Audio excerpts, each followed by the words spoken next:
Zdaj pa k besedi vabim našo direktorico, dr. Natašo Potočnik. Izvoli, Nataša. Dobro jutro. Ne se ustrašiti, samo slabo vidim, pa imam velike črke. Torej, spoštovani gospod minister za izobraževanje, znanost in šport, profesor dr. Igor Papič, spoštovana in draga naša vodja sektorja za izobraževanje odraslih, gospa Teja Dolgan, ostali predstavniki ministrstva, spoštovani direktorji javnih zavodov, spoštovani direktorji vseh izobraževalcev, torej organizacij za izobraževanje odraslih in dragi moji sodelavci.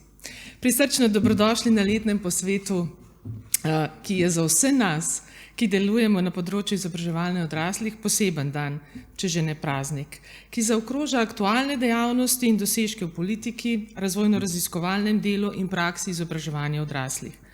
Obenem je letni posvet ena redkih priložnosti, ko se vsi deležniki izmenjamo poglede na izobraževanje odraslih in opozorimo na skupne izzive. Ti zadevajo tako naše ožje strokovno področje, kot širše družbeno-ekonomske trende na državni, evropski in globalni ravni. In po 2 letih, kot so že vsi poudarili, smo končno skupaj v živo, po obdobju epidemije, ki bi ga radi kot travmo čim prej pozabili. Vendar bo ostalo z nami, ker nas je zaznamovalo, spremenilo, preizkusilo naše meje in prineslo tudi nove uvide, možnosti, spretnosti in znanja. Če smo pred epidemijo še precej konzervativno gledali na vsesplošno rabo digitalne tehnologije v izobraževanju in vsakodnevnem življenju, smo bili čez noč vsi potisnjeni v bliskovito učenje uporabe digitalne tehnologije in orodij, da smo lahko nadaljevali z našim osnovnim poslanstvom in obenem ostajali v stiku drug z drugim.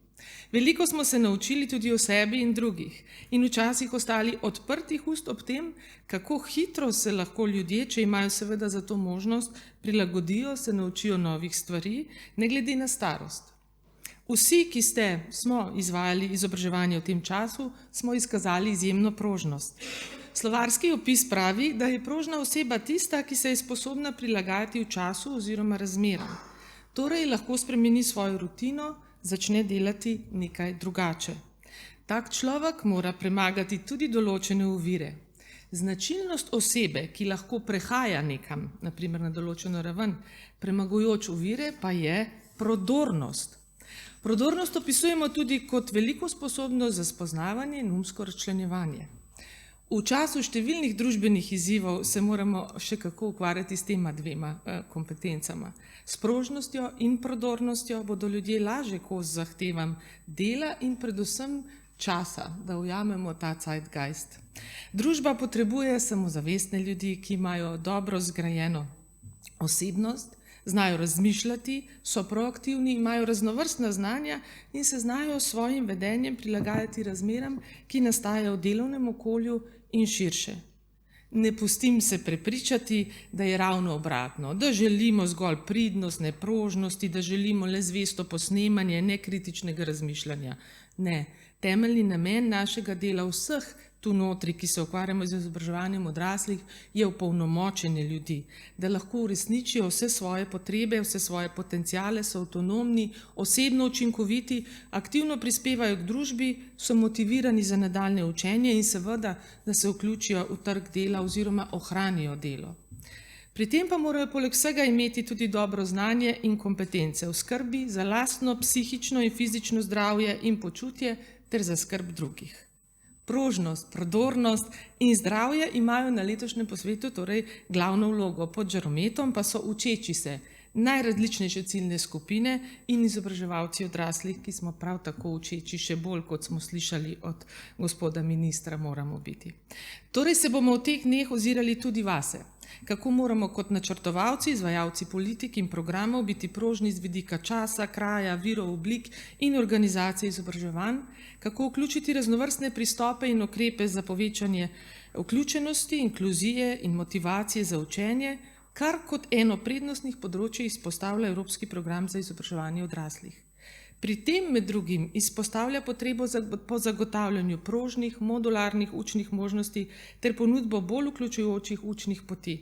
Izpostavlja tudi razmislek o finančnih in drugih podpornih ukrepih za podporo učečim se, naprimer posojila, nepovratna sredstva, davčne olajšave, toliko za okus, da ne zaidemo. Seveda pa s temo letošnjega posveta nagovarjamo zlasti prvo prednostno področje naše resolucije, resolucijo o nacionalnem programu za izobraževanje odraslih.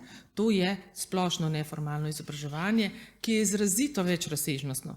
Vključuje izobraževanje in učenje in izvajanje za izvajanje aktivnega državljanstva, vpliva na posameznikov celostni razvoj, sobivanje z drugimi in drugačnimi in še bi lahko naštevala, zdaj govorim tistim, ki to dobro obvladate in verjetno ne potrebujete učne ure iz naše resolucije.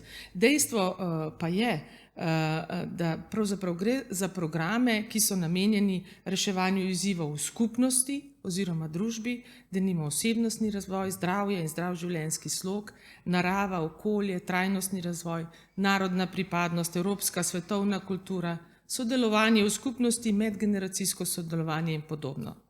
Kljub poudarkom letošnjega posveta pa na ACS nikakor ne pozabljamo na našo prvo nalogo, ki je tudi po 30 letih še vedno razvijanje kulture vseživljenjskosti učenja v Sloveniji s poudarkom na učenju v odrasli dobi. In še vedno smo zavezani temeljnemu cilju iz odloka o ustanovitvi, to je, da svojo celotno dejavnostjo pospešujemo izobraževanje odraslih ter ustvarjamo strokovne podlage za njegovo sistemsko urejanje. Pred nekaj meseci ste nekateri z nami obeležili ta pomembni jubilej, smo bili zelo veseli, da smo ga lahko na tak način praznovali in boste lahko nekaj utrinkov videli tudi na tem posvetu v obliki videofilma. No in na tem posvetu smo obljubili, da bomo še naprej odgovarjali na potrebe izobraževanja odraslih z vsem strokovnim znanjem, ki ga želimo v naslednjih letih okrepiti z novimi močmi. Naša prva skrb bo vedno posvečena temu, da vse, kar pripravljamo za odrasle in za mrežo izvajalskih organizacij in združenj, zadosti vsem standardom kakovosti. Še naprej bomo vaša strokovna podpora, ki jo bomo na določenih sivih lisah še okrepili. Poskrbeli bomo za sodobne programe usposabljanja strokovnih delavcev in tudi sami živeli prožnost, o kateri govorimo, torej se bomo glede na strokovna izhodišča za pripravo javno veljavnih programov potrudili pripraviti takšne, ki bodo odgovarjali na izzive sodobnega časa in hkrati mislili na potrebe posameznikov. Da ne bom predolga, še kakšen odstavek se znajde na tej strani, ampak človek mora vedeti, kdaj preseže svoj čas. Spoštovani, spoštovane, naj vas pospremim v zdravo, prožno in prodorno dopoldne, samo še željo, da bi vas posvet strokovno opolnomočil in povezal. Hvala za vašo pozornost.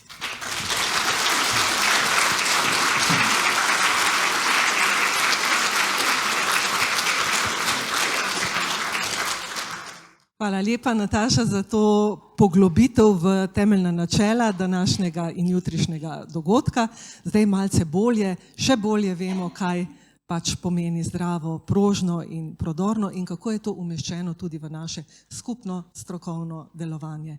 Hvala lepa tudi gospodu ministru, ki se mora zdaj žal posloviti in oditi na en dogodek, na katerem bi že zdaj moral biti, no, ampak hvala, da ste bili z nami do tega trenutka in vse dobro še naprej.